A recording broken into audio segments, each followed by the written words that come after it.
Praja Shanti party అధ్యక్షుడు KA Paul Telangana ముఖ్యమంత్రి కేసీఆర్కు ముందస్తు జన్మదినంగా శుభాకాంక్షలు తెలుపుతూ విమర్శలు గుప్పించారు. సీఎం కేసీఆర్ మారాలని కోరుకుంటున్నట్లు, ఆయన వెళ్లే మార్గం సైతన్ మార్గమని వ్యాఖ్యానించారు K A Paul. Doctor B R Ambedkar ఆశయాలను ముందుకు తీసుకువెళ్లేలాగా అప్పులు లేని తెలంగాణ చేయాలని 9 ఏళ్లుగా కేసీఆర్ను కోరుతున్నట్లు చెప్పారు.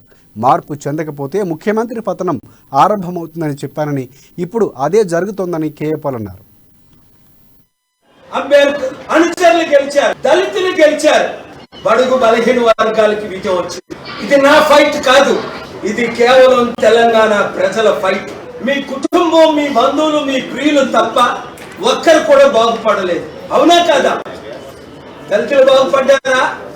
నిరుద్యోగులు బాగుపడ్డారా? ఉద్యోగులకు జీతాలు వస్తున్నాయా? టీచర్స్ కి జీతాలు వస్తున్నాయా? పెంచారా? చూస్ చేసే పాత తెలుగులో ఏమంటారు, మీరు వెళ్ళే మార్గం అది సైతాను మార్గం. మీకు